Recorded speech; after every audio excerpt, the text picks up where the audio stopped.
అవకాశం ఇచ్చిన తండ్రి అయిన దేవునికి కృతజ్ఞతలు తెలియపరచుకుంటూ మరొకసారి మనమందరం కూడా దేవుని యొక్క వాక్యాన్ని ధ్యానం చేసుకున్నాము. ఇప్పటివరకు కూడా కీర్తన ద్వారా స్తుతించున్నారు కనుక ఈ సమయంలో దేవుని యొక్క వాక్యాన్ని మనం ధ్యానం చేసుకుందాము. మొదటిగా మనం ఆలోచన చేసినట్లయితే ఈ సమయంలో మనం నేర్చుకోబోయే పాఠ్యాంశం పేరు క్రీస్తు నీకు మాదిరేనా అనే విషయాన్ని గురించి ఆలోచించేద్దాం. అంటే ఎవరు నీకు మాదిరి, నీకు ఎవరు మాదిరి అని అడిగినప్పుడు మాదిరి అనే దాని అర్థం ఏంటంటే మాదిరి అనగా ఆదర్శం, రెండవది ఏంటంటే ప్రతిరూపము, తర్వాత అనుకూలత, ఇంగ్లీష్లో ఏమంటారంటే మోడల్. అంటే నీకు మాదిరి ఎవరు, నువ్వు ఎవరిని అనుసరిస్తున్నావు, ఎవరిని బట్టి నువ్వు నడుచుకుంటున్నావు అనే దాని గురించి ఈ సమయంలో కొద్ది సమయాన్ని మనం ఆలోచించేద్దాం, లేఖన భాగం నుంచి ఆలోచించేద్దాం. ప్రతి ఒక్కరికి కూడా యవనస్తులు కానివ్వండి, యవనస్తులు అంటే కానివ్వండి, లోకంలో ఉన్న ప్రతి ఒక్కరికి కూడా ఒక్కొక్కరిని ఒక్కొక్క విధంగా మోడల్గా తీసుకుంటూ ఉంటారు. కొంతమంది చదువుకునే వాళ్ళు అనుకుంటారంటే పలానా వ్యక్తిలాగా నేను చదవాలి, పలానా వ్యక్తిలాగా నేను రాణించాలి, పలానా వ్యక్తిలాగా నేను బాగా మెడల్ సంపాదించాలని ఆలోచన కలిగి ఉంటారు. కొంతమందికి క్రికెటర్స్ అంటే వాళ్ళకి మోడల్, వాళ్ళలాగా హెయిర్ కటింగ్లు కానివ్వండి, డ్రెస్సులు కానివ్వండి, వాళ్ళ నడవడిక, వారిని మోడల్గా తీసుకుంటే వాళ్ళ మాదిరిగా తీసుకుంటారు.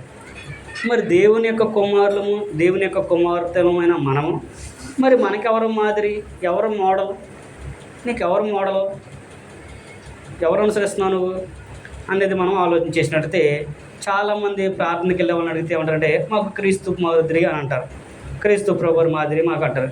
దేన్ని బట్టి అంటారంటే పేతురు రాసిన మొదటి పత్రికలో పేతురు గారు అంటాడు, ఆయన రాసిన మొదటి పత్రిక 2వ అధ్యాయము 20 వచ్చిన కనుక మనం 20-21 వచ్చి మనం చదువుకుంటే అక్కడ పేతురు గారు ఒక విషయాన్ని జ్ఞాపకం చేస్తూ ఉంటాడు.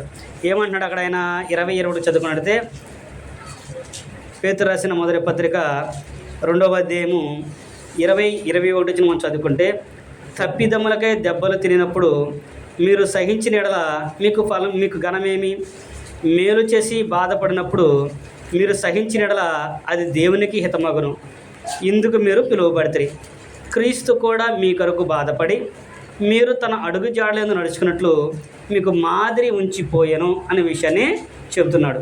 అంటే ఏమని తెలియపరిచాడంటే మీరు తప్పిదానికి దెబ్బలు తిన్నారనుకో దానివల్ల ఏం ప్రయోజనం లేదు, మీరు మేలు చేసి దెబ్బలు తిన్నారనుకో అది దేవునికి హితమగును అని చెప్పిన తర్వాత క్రీస్తు కూడా మీ కొరకు బాధపడి తన అడుగు జాడలందు మీరు నడుచుకోవాలని ఆయన మీకు మాదిరి ఉంచిపోయాను అనే విషయాన్ని తెలియపరుస్తున్నాడు. అంటే క్రీస్తు ప్రభు మనకి మాదిరి అని చెప్పడానికి ఆయన ఆ పదాన్ని వాడాడు. అంటే ఈ రోజున ప్రతి ఒక్కరు కూడా క్రీస్తు మాకు మాదిరి, క్రీస్తు ప్రభు మాకు మాదిరి అని అంటూ ఉంటారు కదా, అదే విషయాన్ని అక్కడ ఆయన మనకి జ్ఞాపకం చేస్తూ ఉన్నాడు. క్రీస్తు ప్రభు వారు మనకు మాదిరి అనే విషయాన్ని అక్కడ ఆయన తెలియపరిచినట్లుగా మనం చూస్తూ ఉంటాము. అందుకే నేను అంటే ఆయన ఎవరికి మాదిరి, ఏంటి మాదిరి అని చూసినట్లయితే క్రీస్తు ప్రభు మనకు మాదిరి. ఎలాగ మాదిరి అయ్యాడు ఆయన, క్రీస్తుని మాదిరి తీసుకున్నావా అనేది మనం చూసినట్లయితే ఆయన ఏమని తెలియపరుస్తున్నాడు అంటే ఆయన మాదిరి ఏంటి అనేది మనం చూసినప్పుడు పౌలు గారు కూడా అంటాడు. ఇంకొక సందర్భం జ్ఞాపకం చేస్తూ గలతీయులకు రాసిన పత్రికలో 4వ అధ్యాయము 19 వచ్చిన మనం చదువుకుంటే, నా పిల్లలారా క్రీస్తు స్వారూప్యం మీ యందు ఏర్పడు వరకు మీ విషయమై నాకు మరలా ప్రసవేదన కలుగుచున్నది. అంటే క్రీస్తు స్వారూప్యము మన యందు ఏర్పడాలనే విషయాన్ని తలచి పౌలు గారు మీ విషయమై నాకు మరలా ప్రసవేదన కలుగుచున్నది. అంటే క్రీస్తు స్వారూప్యం అంటే ఆయనలాగా నడవాలని, ఆయనకిలాగా మాట్లాడాలని, ఆయనకిలాగా ప్రవర్తించాలని, ఆయనకిలాగా బోధించాలని, ఆయనకిలాగా నడుచుకోవాలనే ఆలోచన అన్నమాట. అందుకనే పౌలు గారు కూడా గలతీ పత్రిక రాస్తున్నాడు, మీ మరలా క్రీస్తు స్వారూప్యం మీద ఏర్పడలాగా నాకు మరలా ప్రసవేదన కలుగుచున్నది అనే విషయాన్ని పౌలు గారు కూడా మనకి జ్ఞాపకం చేస్తూ ఉన్నాడు. కనుక మనకు మాదిరికరమైన జీవితాలు జీవించిన వారు అనేక మంది ఉన్నారు. మనము కూడా క్రీస్తు మనకి మాదిరి అయితే, క్రీస్తు ప్రభువే కనుక మనకు మాదిరి అయితే ఆయనకున్నలాగా అంటే ఆయనకున్న అలవాట్లు, ఆయనకున్న వాడుకలాగా మనం కూడా ఉండాలి. దేవుని పిల్లలు, ముఖ్యంగా క్రైస్తులైన వారు, క్రైస్తులు అనబడిన వారికి కూడా మాదిరికరమైన జీవితాలు ఉండాలి, మాదిరికరమైన జీవితాలు ఉండాలి. పలానా వ్యక్తిలాగా నేను నడుచుకోవాలి, పలానా సహోదరిలాగా నేను ఉండాలి, పలానా అక్కలాగా నేను చదవాలి, పలానాట్లాగా నేను ఎదగాలి అనే ఆలోచన ప్రతి ఒక్కరు కూడా కలిగి ఉండాలి అనేది దేవుని యొక్క ఉద్దేశం. అంటే క్రీస్తుని మనం మాదిరి తీసుకుంటే వారికిలాగా మనము జీవించాలి. మన జీవితాలు కూడా పలానా వ్యక్తి నడుచుకుంటున్నాడంటే క్రీస్తుని పోలి నడుచుకుంటున్నాడు అనే ఆలోచన కలిగి ఉండాలి. అంత ధైర్యం ఈ రోజుల్లో ఎవరికైనా ఉందా? అంత ధైర్యం ఉందా అంటే ఎవరికి కూడా లేదు, చెప్పలేరు కూడా. కానీ భక్తులైతే ఉన్నారు. అపోస్తులందరూ కూడా మనకు మాదిరి. అందుకని అపోస్తులైన పౌలు గారు అంటాడు, ఆయన రాసిన కొరింథీ రాసిన మొదటి పత్రిక 11వ అధ్యాయం 1వ వచనం మనం చదువుకుంటే పౌలు గారు అంటున్నాడు, నేను క్రీస్తును పోలి నడుచుకున్న ప్రకారము మీరు కూడా నన్ను పోలి నడుచుకోండి. నేను క్రీస్తుని పోలి నడుచుకున్నాను కాబట్టి మీరు కూడా నన్ను పోలి నడుచుకోండి అనే విషయాన్ని అక్కడ పౌలు గారు కూడా మనకి జ్ఞాపకం చేస్తూ ఉంటాడు కొరింథీ పత్రికలో. అదే పౌలు గారు పిలుపుని రాస్తూ కూడా అంటాడు, ఆయనతో కాకుండా మేము అనే పదాన్ని వాడతాడు. మేము అంటే అపోస్తులందరూ కూడా, మేమందరం కూడా మీకు మాదిరి ఉన్నాము, మీరు మాలాగా నడవండి అనే విషయాన్ని అక్కడ పౌలు గారు మనకి జ్ఞాపకం చేస్తున్నాడు. అంటే మనం టోటల్గా ఏమి నేర్చుకోవాలంటే క్రీస్తు ప్రభు మాకు మాదిరి అన్నట్లయితే మనము కూడా ఆయనకులాగా జీవించాలి, ఆయనకులాగా మాట్లాడాలి. ఆయనకున్న అలవాట్లు ఏదైతే వాడికి ఏదైతే ఉందో వాటన్నిటిని కూడా అనుసరించి మనము నడుచుకోవాలి. అందులో కొన్నిటిని మనము క్రీస్తు ప్రభు వరకు ఉన్న అలవాట్లు వాడుక ఏంటో అనే విషయాన్ని మనము కొద్దిసేపు ఆలోచించేద్దాం. నీకు క్రీస్తు ప్రభు మాదిరి అయితే ఆయనకున్న అలవాట్లో కొన్ని అలవాట్లు మనం ఆలోచిస్తే మొట్టమొదటిగా ఆయనకున్న అలవాట్లో మొదటి అలవాటు ఏంటని మనం చూస్తే యేసుక్రీస్తు ప్రభు యొక్క వాడికి అలవాటు ఏంటంటే ప్రతిరోజు కూడా బైబిల్ చదివేవాడండి. ఆయనకు ప్రతిరోజు కూడా బైబిల్ చదివే అలవాటు ఉంది. అంటే గ్రంథాన్ని చదివే అలవాటు ఆయనకి ఉంది. లూకాసు సువార్తలు మనం చదువుకున్నట్లయితే యేసుక్రీస్తు ప్రభువు బాప్తిసం పొందిన తర్వాత అపవాది అంటే సాతాను ఆయన శోధించి విడిచి వెళ్ళిన తర్వాత ఆయన మాట్లాడిన మాటలు కనుక మనం చదువుకుంటే ఆ అపవాది విడిచి వెళ్ళిన తర్వాత ఆయన ఏం చేశాడంటే లూకాసు సువార్తలు మనం చదువుకుంటే 4వ అధ్యాయము 16-17 వచ్చిన కనుక మనం చదువుకుంటే లూకాసు సువార్త 4వ అధ్యాయము 16-17 వచ్చి మనం చదువుకుంటే, తరువాత ఆయన తాను పెరిగిన నజరేతునకు వచ్చెను, తన వాడుక చొప్పున ఏంటంట వాడుక అంటే అలవాటు చొప్పున విశ్రాంతి దినమందు సమాజ మందిరంలోనికి వెళ్ళి చదువుటకై నిలుచుండగా ప్రవక్తని యెషయా గ్రంథము ఆయన చేతికి ఇవ్వబడెను, ఆయన గ్రంథమును విప్పగా. అంటే దేవుని యొక్క వాక్యాన్ని చదివే అలవాటు ఆయన పొంద కనుకనే ఆయన విశ్రాంతి దినమున తన వాడుక చొప్పున దేవుని మందిరానికి వెళ్ళినప్పుడు ఆయన గ్రంథాన్ని చదవడానికైనా నిలబడి ఉన్నాడు.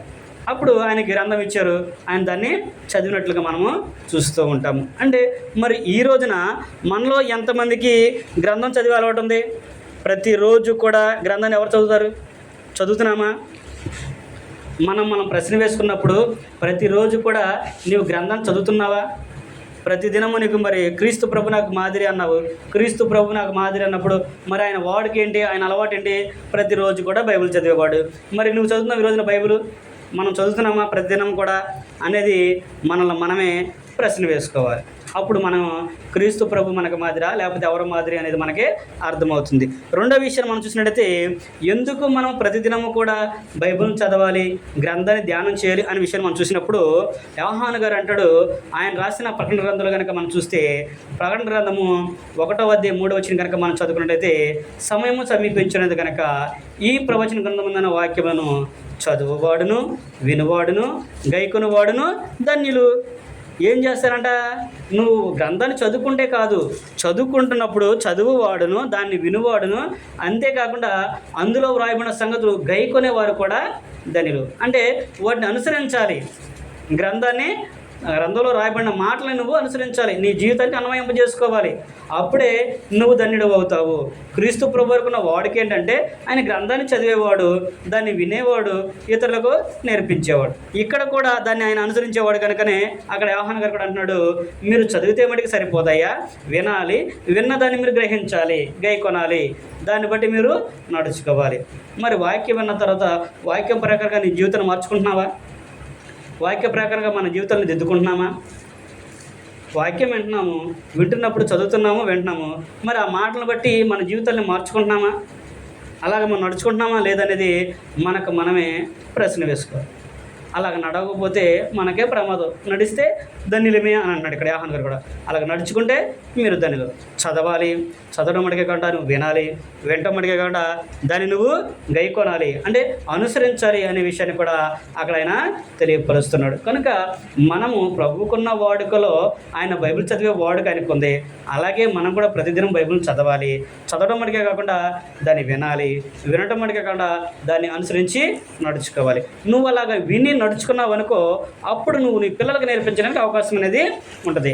అందుకనే దేవుడు మోషే గారి ద్వారా ఇశ్రాయేలీయులకి ఇచ్చిన ఆజ్ఞలో ఆయన తన పిల్లల నుండి ఇశ్రాయేలీయులందరికీ కూడా ఏం తెలియపరిచాడంటే, తన వాక్యాన్ని వారు మటుకే కాకుండా వారి పిల్లలకు కూడా నేర్పించాలనే విషయాన్ని అక్కడ ఆయన తెలియపరిచాడు.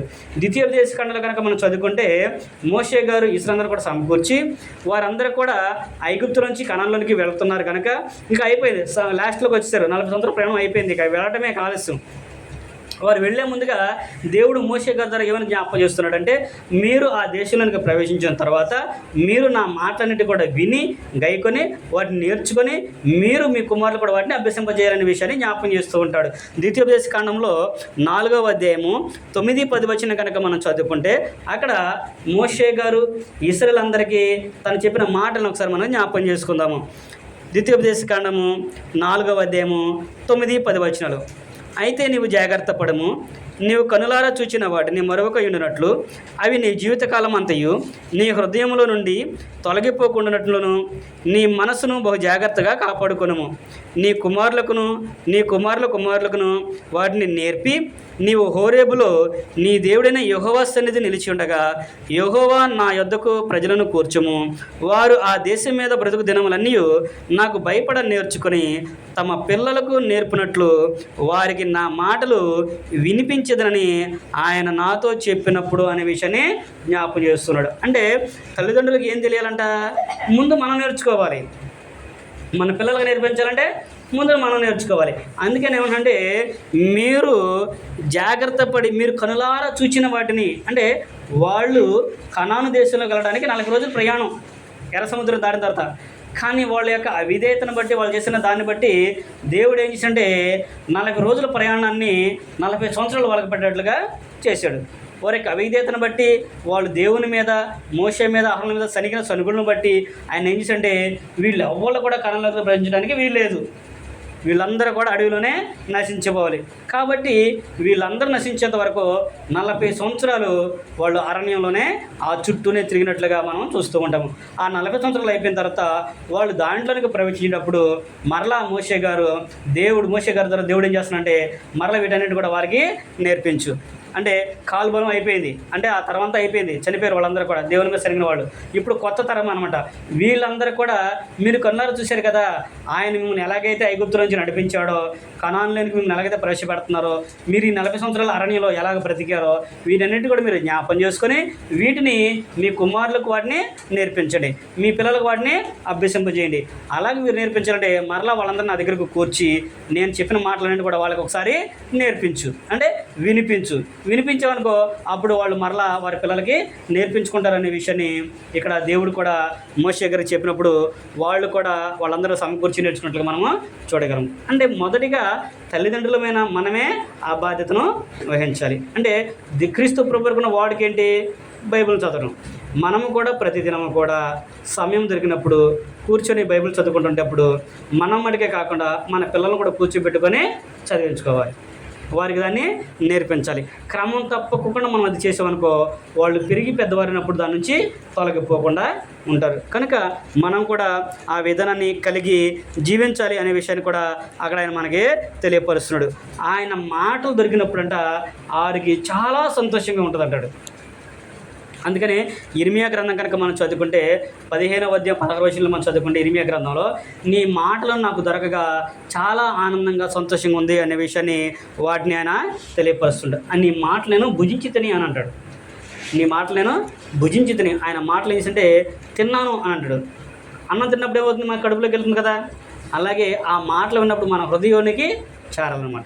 అవి మనకు హృదయంలో చేరి అనుకోండి, అవి ఆ హృదయంలో ఉన్న చెడు తలములను తోసివేసి దేవుని యొక్క వాక్యాన్ని మనం చోటిస్తే అవి మనల్ని బ్రతికించేటట్లుగా చేస్తుందనే విషయాన్ని ఇక్కడ మనకి తెలియపరుస్తుంది. కనుక మొదటి వాడుక ప్రభువుకున్న వాడుక ఏంటంటే నిత్యము బైబిల్ చదివే వాడుకానికి, గ్రంథం చదివే వాడుకానికి అలవాటు ఉంది.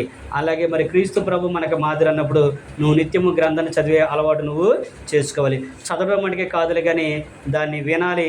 చదువుకుంటే సరిపోదు కాదు, దాన్ని దొరికే సమయం దొరికినప్పుడు వినాలి. వింటే కాదులే కానీ విన్న మాట నువ్వు అనుసరించి గైకొనాలి. గైకొని వాటిని అనుసరించి నడుచుకొని నీ జీవితానికి అన్వయింపజేసుకోవాలి. నేను ఇలా ఉండకూడదు. నువ్వు చదువుకున్నప్పుడు ఎప్పుడైనా దేవుని మాటలు వినపడి అనుకోండి, అవును నేను పలానా చోట చదువుకున్నాను కదా, ఈ మాట చెప్పని, ఓహో నా జీవితం ఇలా మార్చుకోవాలి కనుక కాబట్టి నేను మార్చుకోవాలి, నేను ఈ మాటలు మాట్లాడకూడదు కాబట్టి నేను ఇలా ఉండాలి, నేను ఇలాగ నడవకూడదు కాబట్టి నేను నా ప్రవర్తనను దిద్దుకోవాలి అనే ఆలోచన మనం కలిగి ఉండి వాటిని అభ్యసింపజేసుకుంటే మనము ధన్యులమే అనే విషయాన్ని అక్కడ ఆయన మనకి తెలియపరుస్తున్నాడు. అలాగే రెండో వాడుగా ఆయనకి ఏంటి మనం చూసినట్టయితే ఆయనకి అలవాటు ఏంటి అంటే ప్రార్థన చేసే అలవాటు. నిత్యము కూడా ఆయనకు ప్రార్థన చేసే అలవాటు ఉన్నట్లుగా గ్రంథం మనకి తెలియపరుస్తుంది. లూకా సువార్తలోనే మనం చదువుకున్నట్లయితే లూకా సువార్తలోనే 22వ అధ్యాయం మనం ఒకసారి చూద్దాము. లూకా సువార్తలో 22వ అధ్యాయం కనుక మనం చూసినట్లయితే 22వ అధ్యాయము 39వ వచనం నుంచి మనం చదువుకున్నాము. 39వ వచనం నుంచి మనం చదువుకున్నప్పుడు క్రీస్తు ప్రభువారిని అప్పగించిన తర్వాత ఆయన సిలువ వేయబడక మునుపు ఆయన ఒలివ కొండకెళ్ళి తన శిష్యులను తీసుకెళ్ళి ప్రార్థన చేసిన సంఘటన ఇక్కడ మాకే జ్ఞాపకం చేస్తూ ఉన్నాడు. మనం చదువుకుందాము. లూకా సువార్త 22వ అధ్యాయము 39వ వచనం మనం చదువుకుంటే, తరువాత ఆయన బయలుదేరి తన వాడుక చొప్పున ఒలివ కొండకు వెళ్ళగా శిష్యులు ఆయన వెంట వెళ్ళిరి. ఆయన చోటు చేరి ఆయన వారితో మీరు శోధనలో ప్రవేశింపకుండానట్లు ప్రార్థన చేయడని వారికి చెప్పి వేతం దూరం ఆయన వెళ్ళినట్లుగా అక్కడ మనము చూస్తూ ఉంటాము. అంటే ప్రార్థన దేనికంటే అక్కడ చెప్తున్నాడు, శోధనలో ప్రవేశించకుండా మీరు ప్రార్థన చేయండి. ఆయన తన వాడుక అని చెప్పాడు. అంటే ఆయన ఏం చేశాడంటే పగలంతా వారికి వాక్యం చెప్పిన తర్వాత సాయంకాలానికి ఆయన ఎక్కడికి వెళ్ళేవాడంటే ఒలివ కొండకి వెళ్ళి వారికి వాక్యాన్ని ఆయన ప్రార్థన చేసుకునేవాడు.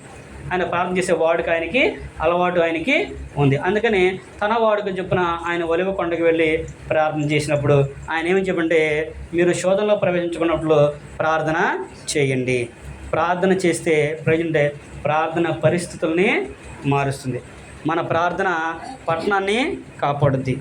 మన ప్రార్థనే మన కుటుంబాన్ని కాస్తుంది. కనుక ప్రార్థన అనేది చాలా ప్రాముఖ్యమైనది, చాలా విలువైనది, అది ప్రయోజనకరమైనది కూడా. కనుక ఆయనకున్న వాడుక చొప్పున మనం కూడా క్రీస్తు ప్రభు మనకు మాదిరి అంటే మనం కూడా ప్రతినిత్యము ప్రార్థన చేసేవారిగా ఉండాలి. నువ్వు రోజుకి ఎన్నిసార్లు ప్రార్థన చేస్తున్నావు, మరి ఎప్పుడు నువ్వు ప్రార్థన చేస్తున్నావు అనేది నువ్వే ప్రశ్న వేసుకొని మరి నువ్వు క్రీస్తు ప్రభు మాదిరి అన్నప్పుడు ఆయనకులాగా నువ్వు ప్రార్థన చేసేవారికి ఉండవా లేదా అనేది మనల్ని మనమే ప్రశ్నించుకోవాలి. అందుకని క్రీస్తు ప్రభు వారు అంటాడు, ఒక సందర్భాన్ని జ్ఞాపకం చేస్తూ ఉంటున్నాడు. 21వ అధ్యాయంలోనే మనం చదువుకుంటే లూకా సువార్తలోనే 21వ అధ్యాయంలో మనం చదువుకుంటే ఆయన ప్రభు వారు ఏం చెప్పాడంటే 21వ అధ్యాయము 34వ వచనం నుంచి మనం చదువుకుంటే ఆయన ఒక సంగతిని జ్ఞాపకం చేస్తూ ఉన్నాడు. ప్రార్థన చేయడం మీరు మానమాకండి. ఎందుకు అని ఏంటంటే ఆయన ఏమంటున్నాడంటే 21వ అధ్యాయము 34 మీ హృదయములు ఒకవేళ తిండి వలనను మత్తు వలనను ఐహిక విచారం వలనను మందముగా ఉన్నందున ఆ దినము అకస్మాత్తుగా మీ మీదకి ఉరి వచ్చినట్లు రాకుండా మీ విషయం మీరు జాగ్రత్తగా ఉండుడి. ఆ దినము భూమి అంతటా నివసించు వారందరి మీదకి అకస్మాత్తుగా వచ్చును. కాబట్టి మీరు జరగబో వీటి నెలను తప్పించుకొని మనిషి కుమారుని ఎదుట నిలవబడ్డకు శక్తి గలవారగినట్లు ఎల్లప్పుడూ ప్రార్థన చేయొచ్చు మెలకువగా ఉండడని చెప్పాను. ఆ దినం ఎప్పుడు వచ్చిందో మీకు తెలియదు, ప్రభు ఎప్పుడు వస్తుందో మనకి తెలియదు. కానీ ఒకవేళ మీ దేహాలు మీ మనసులు కనుక ఏంటంట తిండి వలన, మీ హృదయం తిండి వలన కానీ మత్తు వలన కానీ ఐహిక విచారం వలన కానీ ఒకళ్ళ మందంగా ఉంటే మీరేం చేస్తారంటే మీరు దాన్ని దిద్దుకోండి, దాన్ని తగ్గించుకోండి, మీ దేహాన్ని నల్లగొట్టుకోండి, మీరు మెలకువగా ఉండి ప్రార్థన చేయండి. మీరు ఇప్పుడు మనిషి కుమారుడు అంటే క్రీస్తు ప్రభువు వచ్చినప్పుడు ఆయన ఎదురు మీరు ప్రవేశించాలంటే మనం మెలకువగా ఉండి ప్రార్థన అనేది చెయ్యాలి. కనుక ఒకటి శోధనలో ప్రవేశించకుండా చేయమన్నాడు. రెండవది మీరు మత్తులు కాకుండా, మందంగా ఉండకోకుండా, నిద్రమత్తుగా ఉండకోకుండా, తిండిబొత్తులు కాకుండా ఎల్లప్పుడూ కూడా దేవునికి ప్రార్థించే వారిగా ఉండాలి. నువ్వు ప్రార్థన చేసావనుకో క్రీస్తు ప్రభువు వచ్చినప్పుడు ఆయన సమ్ముఖానికి నువ్వు చేరగలుగుతావు. లేదనుకోండి మన పరిస్థితులు అనేవి మనకే తెలుస్తుంది అనే విషయాన్ని అక్కడ ఆయన మనకి తెలియపరుస్తూ ఉన్నాడు. అందుకని ఇర్మియా గారు కూడా అంటాడు, నేను నీకు మొరపెట్టుదని నీవు నాకు ప్రత్యుత్తరం ఇచ్చితివి అనే విషయాన్ని జ్ఞాపకం చేస్తూ ఉంటాడు. ఇర్మియా గ్రంథము 33వ అధ్యాయము 3వ వచనం కనుక మనం చదువుకుంటే, ఇర్మియా గారు శోధనలో ఉన్నప్పుడు, ఆయన ఇబ్బందులు ఉన్నప్పుడు, ఆయన చర్చలో ఉన్నప్పుడు దేవునికి మొరపెట్టుకున్నాడు. ఆయన మొరకి ప్రత్యుత్తరాన్ని ఆయనకి ఇచ్చాడు. అలాగే ప్రార్థన చేస్తే ఆయన ప్రత్యుత్తరాన్ని మనకి దయచేస్తాడు. మనం ప్రార్థన చేసినప్పుడు ఆయన దానికి ప్రతిఫలాన్ని అనుగ్రహిస్తాడు. ప్రార్థన చేసి దానికి జవాబు పొందుకున్న వారు కూడా గ్రంథంలో అనేక మంది మనం చూస్తూ ఉంటాము. ఏలియా గారు వర్షం పడద్దని ప్రార్థన చేశాడు. దేవుడు 3.5 సంవత్సరాల వర్షాన్ని ఆపేశాడు. మరలా వర్షం పడేట్లుగా ప్రార్థన చేశాడు. కమ్మండి ఆయన వర్షాన్ని ఇచ్చాడు. హిజ్కియాకి మరణకరమైన రోగం వచ్చింది, చనిపోతాడు. ఆయన ప్రార్థన చేసుకున్నాడు. ఆయనకి 15 సంవత్సరాల ఆయుష్ని ఆయన ఇచ్చాడు. హన్నా ఉంది, హన్నా కూడా దేవునికి ప్రార్థన చేసుకుంది, కుమారుడు కావాలి నాకు, పిల్లలు కావాలని. దేవుడు ఆమెకి కుమారులను ఇచ్చాడు. అలాగే ఈరోజు నువ్వు కూడా నీ కుటుంబం కొరకు, నీ కొరకు, నీ గ్రామం కొరకు, ప్రజలందరి కొరకు నువ్వు ప్రార్థన చేస్తే దేవుడు నీకు ఫలితాన్ని ఇస్తాడు. ఆ ప్రార్థనకి జవాబుని దయచేస్తాడు. కనుక మనము కూడా క్రీస్తు ప్రభుకున్న వాడుక ప్రార్థన చేయటము, మనం కూడా నిత్యము ప్రార్థించే వారిగా ఉండాలనే విషయాన్ని కూడా జ్ఞాపకం చేస్తుంది. క్రీస్తు ప్రభు నీకు మాదిరి అయితే ఆయనకులాగా నువ్వు ప్రార్థన చెయ్యి.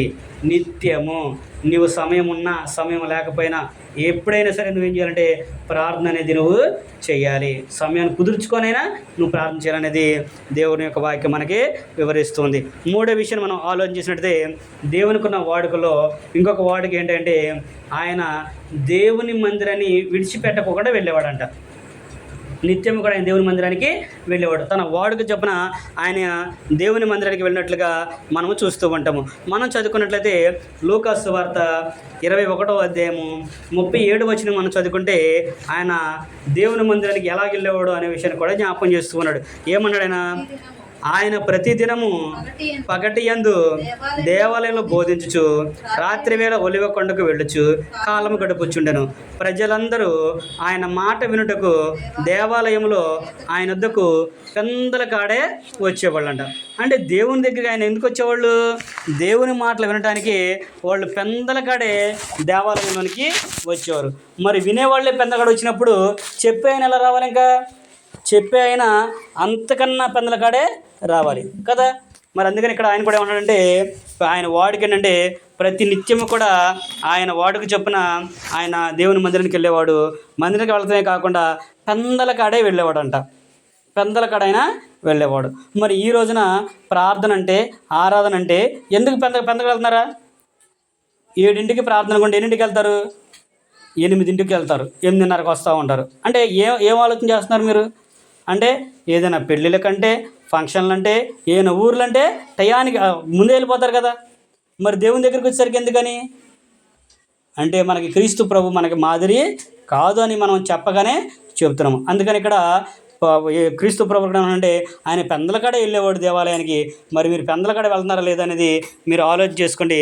ప్రతి విషయంలో కూడా మీరు పెందలకాడ దేవుని మందిరికి వెళ్ళటము అది మీకు ఎంతో శ్రేయస్కరము అనే విషయాన్ని చెప్తున్నాడు.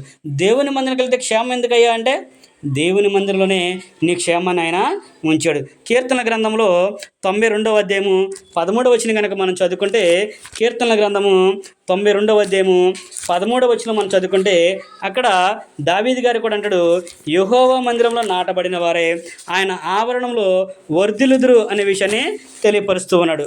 92 నెంబర్ కీర్తన 13వ వచనం, యెహోవా మందిరంలో నాటబడిన వారే వారు మన దేవుని ఆవరణంలో వర్ధిల్లుదురు. అంటే ఒక వ్యక్తి దేవుని మందిరంలో ఏం చేయాలంటే నాటబడాలి. అంటే సంఘంలో బాప్తిసం తీసుకొని ప్రవేశించాలి. నాటబడిన వారంటే సంఘంలో ఉన్నవారు అనే విషయాన్ని తెలియపరుస్తున్నాడు.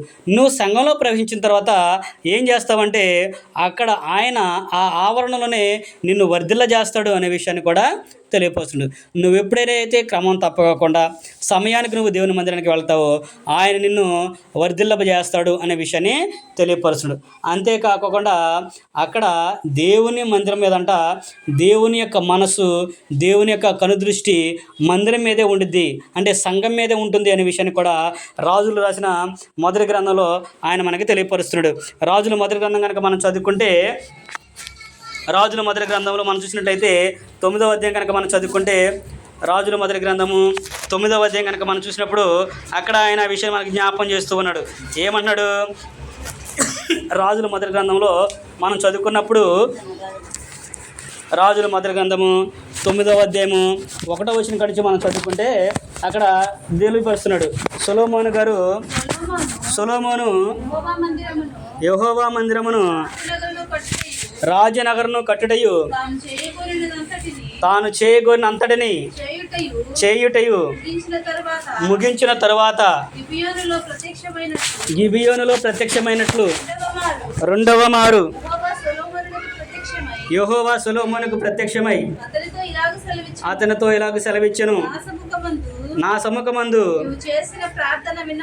నీవు చేసిన ప్రార్థన విన్నపములను నేను అంగీకరించి తిని నా నామమును అక్కడ సదాకాలం ఉంచుటకు నీవు కట్టించిన ఈ మందిరమును పరిశుద్ధపరిచి ఉన్నాను అనే విషయాన్ని తెలియపరుచుడు. అందుకని ఏమన్నాడంట, నా మనసు నా కనుదృష్టి దాని మీద ఉంచుతాను అనే విషయాన్ని తెలియపరచుడు. అంటే ఇప్పుడు దేవుని మందిరం దగ్గర ఏముందంట, దేవుని యొక్క మనసు ఆయన కనుదృష్టి దాని మీదే ఉంటుంది అనే విషయాన్ని ఇక్కడ దేవుడు సొలొమోను గారితో తెలియపరిచినట్లుగా మనము చూడగలము. ఆ మందిరాన్ని పరిశుద్ధపరిచి ఉన్నాను, నా దృష్టియు నా మనసును ఎల్లప్పుడూ కూడా అక్కడ ఉంటుంది.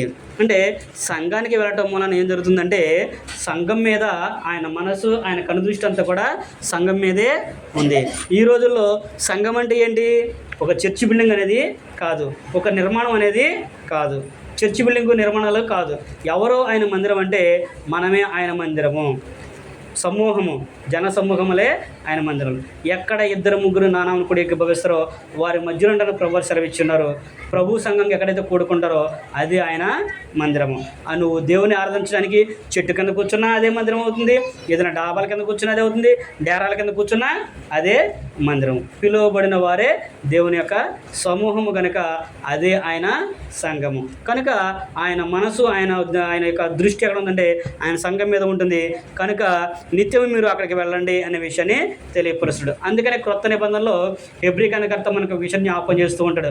హెబ్రీలో ఇవ్వబడిన పత్రిక 10వ అధ్యాయము 24-25 వచ్చి మనం చదువుకుంటే, ఆ దినము సమీపించడం మీరు చూచిన కొలది ఒకరినొకరు కూడా హెచ్చరించుకుంటూ పురికొలుపుకుంటూ మీరేం చేయాలంటే మానక దేవుని సన్నిధికి రావాలనే విషయాన్ని తెలియపరుస్తూ ఉంటాడు. అంటే ఏం తెలియపరిచినాడు అక్కడ హెబ్రీ గ్రంథకర్త చెప్పిందని చాలామంది అనుకుంటారు, అది ప్రభు రాకడ గురించి అనుకుంటారు.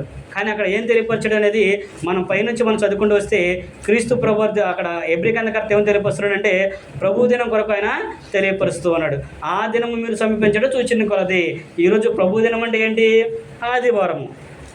ప్రభు దినం అంటే ఆదివారం. కనుక ఆదివారం సమీపించి చూసినప్పుడు నువ్వేం చేయాలంటే ఈరోజు శనివారము, రేపు ఆదివారం, రేపు మనం ఆరాధనకి వెళ్ళాలి. కాబట్టి మనం పెద్దలు కూడా పని ముగించుకోవాలి. ఆరాధన ఉదయం 8 గంటలకు అనుకోండి, రోజు మనం 6-7 గంటలకు లేస్తాము. కానీ ఈరోజు 6 గంటలకు లేచి మన పనులన్నీ కూడా చక్కన పెట్టుకొని ముందు దేవుని మందిరానికి వెళ్ళాలి, దేవుని పనికి మొదట ప్రాధాన్యతను ఇవ్వాలి అనే విషయాన్ని ఇక్కడ హెబ్రీ గ్రంథకర్త కూడా మనకి జ్ఞాపకం చేస్తున్నాడు. కనుక క్రీస్తు ప్రభువుకున్న వాడుకలో ఆయనకు ఉన్న వాడుక ఏంటంటే ఆయన నిత్యము కూడా దేవుని మందిరానికి క్రమం తప్పకోకుండా పెందల కాడే వెళ్ళేవాడు. నువ్వు ఆ మందిరానికి వెళ్తే ఆ మందిరం మీదే ఆయన కనుదృష్టి ఉంది, ఆయన మనసు ఆ మందిరం మీదే ఉంటుంది. ఆనాడైతే సొలొమోను కంటే దేవాలయం మీద చెప్పన్నాడు. అక్కడ కూడా ప్రభు అంటాడు, మీరు కింద చదువుకుంటూ వెళ్తే సొలొమోను గారితో దేవుడు అంటాడు, నా ఆకాశము నా సింహాసనం భూమిని పాదపీఠము, కానీ ఇక్కడ నువ్వు ఉంచడానికి ఇది ఏమాత్రం సరిపోతాయా? కానీ దీని వైపు ఎవరైతే తిరిగి ప్రార్థన చేస్తారో వారి ప్రార్థన వినాలి అని సొలొమోనుకు వేడుకుంటాడు. కనుకనే అప్పుడు ప్రభువారు ఆ దేవుడు ఆ మాట ఆయనకి తెలియపరచడు. ఈనాడు కూడా ఎక్కడైతే 2-3 క్రీస్తు నామమును కూడుకొని ఆయన సంఘంగా ఏకీభవించి ఆయనకు మొరపెడతారో ఆయన కనుదృష్టి ఆయన మనసంతా కూడా దీని మీద ఉంటుంది. ఆయన మన మనవి మన ప్రార్థన ఆలకించి మన సంగతులను కూడా ఆయన అంగీకరిస్తాడు అనే విషయాన్ని కూడా గ్రంథం మనకి తెలియపరుస్తుంది. అలాగే ఆయనకున్న వాడుకలో ఇంకొక వాడుకను మనం చూసినట్టయితే ఆయన మొదటిగా ఏం చేసాము, ఆయనకున్న వాడుకేంటి? నిత్యము బైబిల్ చదివేవాడు. రెండోది నిత్యము ప్రార్థన చేసేవాడు. మూడోది నిత్యము మానకుండా పెందలకాడే దేవాలయానికి దేవుని యొక్క సన్నిధికి వెళ్ళేవాడు. నాలుగోది మనం చూసినప్పుడు ఆయన నిత్యము కూడా వాక్యాన్ని బోధించేవాడు. ఏం చేసేవాడు ఆయన? ఆయనకున్న అలవాటులో వాక్యాన్ని బోధించడము ఆయనకి వాడుక, అలవాటు అనే విషయాన్ని కూడా ఇక్కడ మనం చూస్తూ ఉంటాము. లూకాసు వార్తలో మనం చదువుకున్నప్పుడు 4వ అధ్యాయం మనం చదువుకుంటే, లూకాసు వార్తలో 4వ అధ్యాయం కనుక మనం చదువుకున్నప్పుడు అక్కడ ఆయన గురించి ఏం తెలియపరుస్తున్నాడు అంటే, లూకాసు వార్తలో ఉంటుంది, మత్తయి సువార్తలో కూడా ఆయన తెలియపరిచాడు. మనం మత్తయి సువార్త చదువుకుందాం. మత్తయి సువార్తలో మనం చూసినప్పుడు 4వ అధ్యాయం కనుక మనం చదువుకుంటే, మత్తయి సువార్త 4వ అధ్యాయంలో కనుక మనం చదువుకుంటే అక్కడ ఆయన ఏమని తెలియపరుస్తున్నాడు? మత్తయి సువార్త 4వ అధ్యాయము 23వ వచనం కనుక మనం చదువుకుంటే, యేసు వారి సమాజ మందిరములలో బోధించుచు దేవుని రాజ్యమును గూర్చిన సువార్తను ప్రకటించుచు ప్రజలలో ప్రతి వ్యాధిని రోగమును స్వస్థపరచుచు గలిలయనంతటా సంచరించెను. ఇదే విషయాన్ని ఇక్కడ లోక సువార్తలో కూడా చెబుతాడు. అక్కడ కూడా ఆయన ఏం చేశాడంటే వారికి బోధించుచుండెను అనే విషయాన్ని తెలియపరుచుడు. ఇక్కడ కూడా మనం చూసినట్లే క్రీస్తు ప్రభువు ఏం చేశాడంటే తన వాడికి చొప్పున ఆయన ఈ సమాజ మందిరంలోనికి వెళ్ళి బోధించుచు దేవుని రాజ్య సువార్తను ప్రకటన చేస్తూ ఉన్నాడు. దేవుని రాజ్యము సమీపించింది కాబట్టి మీరు మారుమనసు పొందండి అని చెప్పేసి క్రీస్తు ప్రభువారు ఆయన పరిచర్యలో ఆయన సువార్తను ప్రకటించినట్లు మనము చూస్తూ ఉంటాం. మరి ఈనాటికి కూడా చాలామంది రాజ్యం రాలేదని ప్రార్థన చేస్తూ ఉంటారు. మరి ఎంతవరకు అది కరెక్ట్ అనేది లేఖనం చూసుకొని పరిశీలన చేయాలి. ఇక్కడ ప్రభువారు కూడా అదే అన్నాడు, వాడుక ఆయనకి లేఖనాలు బోధించడం కూడా ఆయనకి వాడుక. రాజ్యం రాలేదంటే ఎప్పటి వరకు 2000 సంవత్సరాల పైన అవుతుంది, ఇప్పటివరకు రాలేదా? ఆలోచన చేయండి. ప్రభు ఉన్నప్పుడు ఏమన్నాడు? పరలోక రాజ్యము సమీపించింది, దేవుని రాజ్యం సమీపించింది అంటాడు. పరలోక రాజ్యం సమీపించింది, ఇదిగో మీ మధ్యలోనే ఉందంటాడు. ఆ రాజ్యం చూడకుండా కొంతమంది మీలో మరణం రుచి చూడరు అని అంటాడు. మరణాన్ని కూడా రుచి చూడరు అని అంటారు. అంటే ఇప్పటి వరకు రాజ్యం రాలేదంటే ప్రభు చెప్పినట్లుగా చాలామంది బ్రతికుండాలిగా. మరి 2000 సంవత్సరాలు బ్రతికిన వ్యక్తులు ఎవరైనా ఉన్నారా మరి రోజున? మరి ఏం బోధ విన్నారో, ఏం బోధ చేస్తున్నారో మరి మీకే తెలియాలి. ఆలోచన చేయండి. మనం వెళ్తున్నాము వింటున్నాము అంటే కుదరదు. రేపు ప్రభు వచ్చినప్పుడు నేను అడిగితే ఏ సమాధానం చెప్తావు? కాబట్టి ఆయన వాడికి ఏంటంటే వాక్యాన్ని బోధించే వాడుక, ఆయనకు అలా చేసేటట్లుగా ఆయన అక్కడ మనకి తెలియపరుస్తున్నాడు. రెండో విషయాన్ని మనం చూసినట్లయితే ఆయన రక్షణ సువార్తను ప్రకటించాలి అనే విషయాన్ని ఇప్పుడే కాదు, పాత నిబంధనలో కూడా కీర్తన గ్రంథంలో కూడా దావీదు గారు తెలియపరిచాడు. 96వ నెంబర్ కీర్తన 2వ వచనం కనుక మనం చదువుకుంటే, ఆయన రక్షణ సువార్తను అనుదినము కూడా ప్రకటన చేయండి అనే విషయాన్ని అక్కడ దావీదు గారు కూడా మనకి తెలియపరిచాడు. మూడో విషయాన్ని మనం ఆలోచన చేసినప్పుడు ఈ యొక్క సువార్తను ప్రకటించాల్సిన భారము ప్రతి ఒక్కరి మీద కూడా మోపబడి ఉంది. క్రీస్తు ప్రభువారు తన శిష్యులకు ఒక బాధ్యతను అప్పగించి ఏమని చెప్పాడు? మార్కు సువార్త 16వ అధ్యాయము 15-16 వచనం మనం చదువుకున్నప్పుడు అక్కడ ప్రభువారు ఏం చెప్పాడంటే, మీరు సర్వలోకమునికి వెళ్ళి సర్వ సృష్టికి సువార్తను ప్రకటించండి.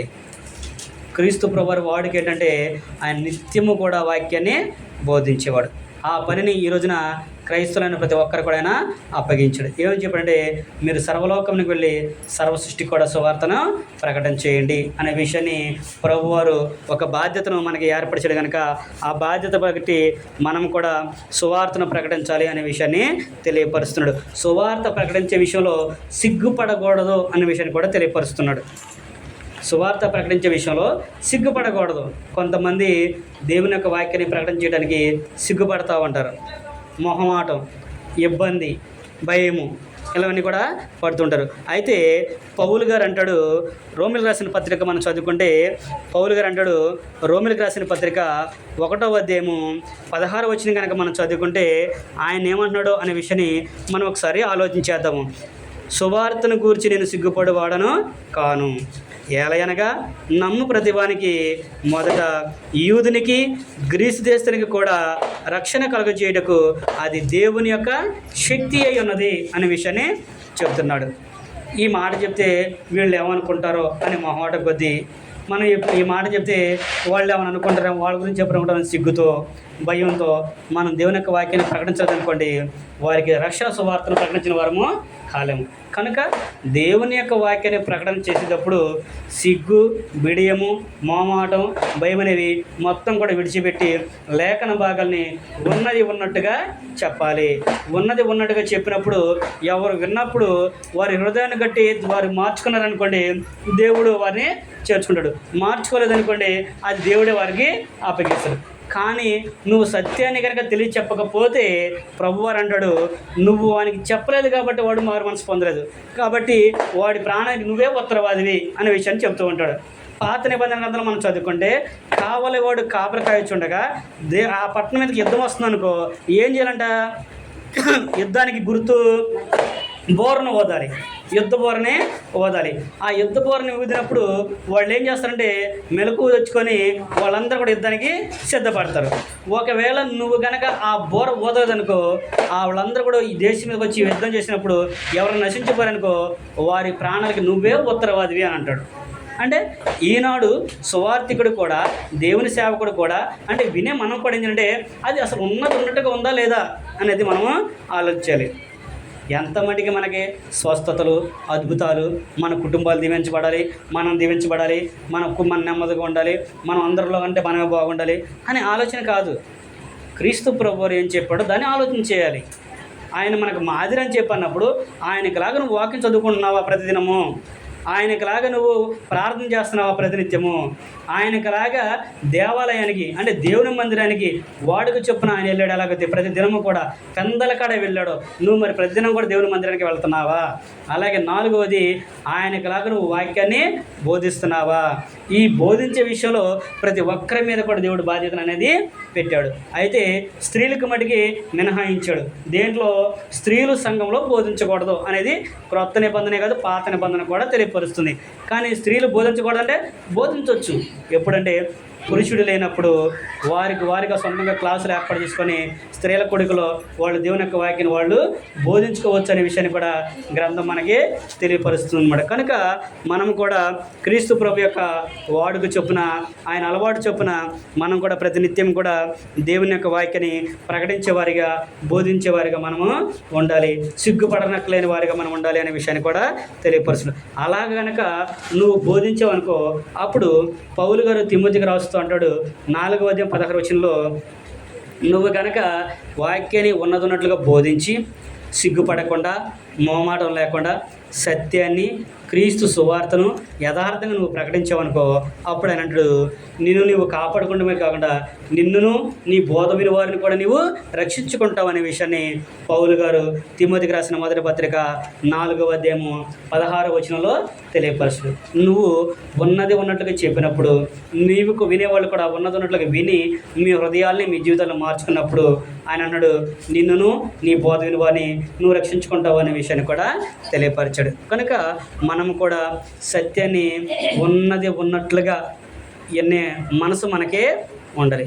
వాక్యం చెప్పబడుతున్నప్పుడు ఇది మా గురించే చెప్పాడనే ఆలోచన కాకుండా, దేవుడు నా కోసం దీన్ని చెప్పించాడనే ఆలోచన కలిగి ఆ వాక్యాన్ని విని నీ హృదయాన్ని మార్చుకున్నామనుకో, దేవుడు నిన్ను అంగీకరిస్తాడు. లేదు మా గురించి చెప్పాడు, నన్ను ఉద్దేశించి చెప్పాడు కాబట్టి మనం వాడికి వెళ్ళకూడదు, వాళ్ళ మాట మనం వినకూడదు అనుకున్నాం అనుకో, దేవుడు కూడా ఏమీ చేయలేడు. అందుకనే ప్రభువారు ప్రకటన గ్రంథంలో అన్నాడు, నీతిమంతుడైన వాడిని ఇంకా నీతిమంతుడిగానే ఉండనేము, దుర్మార్గుని ఇంకా దుర్మార్గుడిగానే ఉండనేము, పాపం చేసాను ఇంకా పాపం చేస్తూనే ఉండనేము. ఇదిగో నేను త్వరగా వస్తున్నాను, వారి దగ్గర నా జీతం ఉంది, వారి క్రియలు చొప్పున వారికి నేను ప్రతిఫలాన్ని ఇస్తాను. పాపం చేస్తున్నాడు కాబట్టి వాడు త్వరమని నశించుకోవాలని ఎక్కడ కూడా లేదు. పాత నిబంధనలు అయితే, ధర్మశాస్త్రం ప్రకారం అయితే నువ్వు తప్పు చేస్తే ఆ రోజునే వాళ్ళు శిక్షణ విధించేసేవాళ్ళు, అయిపోయేది. కానీ ఈనాడైతే ప్రభు అందరి కొరకు కూడా దీర్ఘశాంతాన్ని కలిగి ఉన్నాడు. ఎవరు నశించుకోవడం ఆయనకి ఇష్టమో లేదు. రక్షణ సువార్త అందరికీ కూడా వినిపించబడాలి. అదే చదువుకున్నాం కదా, మార్కులో చెప్పారు కదా ప్రభువారు, మీరు సర్వలోకమునికి వెళ్ళి సర్వ సృష్టి కూడా సువార్తని ప్రకటన చేయాలి. సర్వ సృష్టికి కూడా క్రీస్తు సువార్త వినిపింపబడినప్పుడు, సత్యాన్ని గ్రహించినప్పుడు మారు మనసు పొందే అవకాశం అనేది ప్రతి ఒక్కరికి కూడా ఉంటుంది. కనుక ఎవ్వరూ కూడా మనసు నొచ్చుకొనకుండా వాక్యం ఉన్నది ఉన్నట్లుగా వినే ఆలోచన చేసి వాక్యాన్ని అనుసరించి సత్యానికి నువ్వు లోబడ్డావనుకో, రేపొద్దున నువ్వే ధన్యుడవు. లేదనుకో, ప్రభు వచ్చినప్పుడు ఆయన సమ్ముఖం ముందు మనం వెళ్తాం మధ్యాగంలోనికి. ఆయన వెళ్ళినప్పుడు ఏది మత్తయి సువార్తలో ప్రభువారు చెప్పాడు కదా, ప్రభువుని పిలిచి ప్రతి వారు కూడా పరలోక రాజ్యానికి ప్రవేశింపడు, కానీ పరలోకమందు నా తండ్రి చిత్త ప్రకారం చేసేవాడే ప్రవేశిస్తాడు అంటాడు. ఆ రోజున అంటారంటే అందరూ వచ్చి, అనేకులు వచ్చి, ప్రభువా నీ నామమున అద్భుతములు చేయలేదా, నీ నామమున మహత్కార్యాలు చేయలేదా అని వాళ్ళు అంటూ ఉంటారు. అప్పుడు ప్రభు ఏమన్నాడు, అక్రమం చేయవారులారా నేను మిమ్మల్ని ఎన్నడూ కూడా ఎరగను, మీరు నా యొద్ద నుండి పొండని వారితో నేను చెప్పుదును అనే మాటని అక్కడ ప్రభువారు కూడా మనకి నెరవేరుస్తాడు. కనుక మనము సత్యాన్ని ఉన్నది ఉన్నట్లుగా నేర్చుకోవాలి, వినాలి, అంగీకరించాలి అనే విషయాన్ని తెలియపరుస్తుంది. ఇప్పటి వరకు కూడా మనం ఏం చూసామంటే, క్రీస్తు ఎవరు నీకు మాదిరి. మరి క్రీస్తు ప్రభు నీకు మాదిరి అని చెప్పినప్పుడు క్రీస్తుకు లాగా, అంటే క్రీస్తు ప్రభుకు లాగా నువ్వు మాదిరిగా నువ్వు ఆయన మాదిరి తీసుకుంటే ఆయనకున్న అలవాట్లు, ఆయనకున్న వాడుక ఏంటి అని చూసినట్టు ఆయన ప్రతినిత్యం కూడా బైబిల్ని చదివేవాడు. మరి నువ్వు ప్రతినిత్యం కూడా బైబిల్ చదువుతున్నావా? చదవడం మటుకే కాదు, వినాలి, వినడం మటుకే కాదు, దాన్ని గ్రహించి దాన్ని జీవితానికి అన్వయించుకోవాలి. మరి నువ్వు అన్వయించుకుంటే నీకు మారు మనసు అనేది వస్తుంది. కనుక ఆ విషయం నువ్వు ఆలోచన చేస్తున్నావా లేదనేది నిన్ను నువ్వే పరీక్ష చేసుకోవాలి.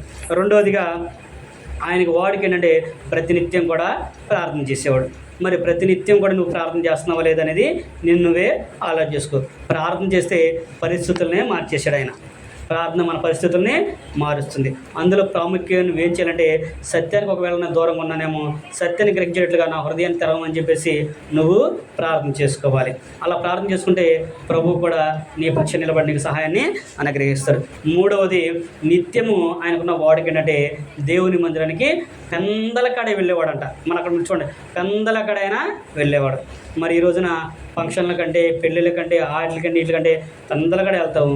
మరి దేవుని మందిరం కంటే నువ్వు పెందలకడ వస్తున్నావా లేదనేది నేను నువ్వే ఆలోచన చేసుకోవాలి. అలా ఆలోచించుకునే విషయాన్ని కూడా ఆయన తెలియపరచు. పెందలకడ వెళ్ళి ఆయన అనేక సంగతుల్ని నేర్పించినట్లుగా మనము చూస్తూ ఉంటాము. నాలుగవదిగా ఆయనకి నిత్యము దేవుని యొక్క వాక్యాన్ని బోధించే వాడుక, అలవాటు. అంటే ఆయన నేర్చుకున్నది ఏదైతుందో అది ఆయన పని ఆయన సంపూర్ణంగా నెరవేర్చడం. మరి ఈ రోజున కూడా నువ్వు సత్యం తెలుసుకున్నప్పుడు అబద్ధాన్ని ఈ విధంగా ప్రజలు అనేక మంది ఈ విధంగా ప్రచారం చేస్తున్నప్పుడు సత్యాన్ని ప్రకటన చేయడానికి మనం ఎందుకు సిగ్గుపడాలి? ఉన్నది ఉన్నట్టు చెప్పడానికి మనం ఎందుకు భయపడాలి? కాబట్టి నీ వాడుక చొప్పున, అంటే ప్రభు యొక్క వాడుక చొప్పున మనం కూడా నిత్యము వాక్యాన్ని బోధించే వారిగా ఉండాలి. అందులో మోమాటం లేని వారిగా ఉండాలి. సిగ్గుపడనక్కలేని వారిగా మనము ఉండి దేవుని యొక్క వాక్యాన్ని ఉన్నది ఉన్నట్లుగా బోధించాలి. విన్నది ఉన్నట్లు విన్నప్పుడు మారు మనసు పొందిన వారిని ప్రభు వారిని చేర్చుకుంటాడు. నువ్వు అలా చెప్పకపోతే నీదే తప్పు అవుతుంది. కనుక నువ్వు తప్పు చేసే వారికి కాకుండా ఉన్నది ఉన్నట్లుగా తెలియపరచాలనే విషయాన్ని కూడా తెలియపరచాడు. అలాగే చివరిగా మనం ఒక వచనం చదువుకొని ముగించుకున్నాం. మన అందరికీ కూడా క్రీస్తు ప్రభు ఒక బాధ్యతను అప్పగించాడు. అది పౌలు గారు అన్నాడు, సువార్త ప్రకటింపవలసిన భారము నా మీద మోపబడి ఉన్నది. అయ్యో, సువార్త ప్రకటించకపోతే నాకు శ్రమ అని పౌలు గారు చెప్పాడు. అంటే సువార్త ప్రకటించకపోతే శ్రమ అని పౌలు గారు చెప్పాడు. కానీ ఈ రోజున సువార్త ప్రకటిస్తే శ్రమ అని అనేకులు సువార్తకు భయపడి వేడంగా ఉంటూ ఉన్నారు. మరి మనమే పరీక్ష చేసుకున్నప్పుడు, పరిశీలన చేసుకున్నప్పుడు మనం ఏ పక్షాన ఉన్నామో, ఏ పని చేస్తున్నాం అనేది మనం చూసుకుంటే దేవుడే మనకి పక్షాన చేస్తాడు. కాబట్టి మనము కూడా క్రీస్తు ప్రభు మాదిరి అన్నప్పుడు ఆయన వాడుకు చొప్పున, ఆయన అలవాటు చొప్పున మనం కూడా ప్రతినిత్యం అలాగ నడుచుకోవాలనే విషయాన్ని ఈ వాక్యం ద్వారా మిమ్మల్ని హెచ్చరిస్తూ నన్ను నేను హెచ్చరించుకుంటూ ఈ మాటలందరితో ముగిస్తున్నాను. ఓపిక మీ అందరికీ కూడా ప్రభు నామున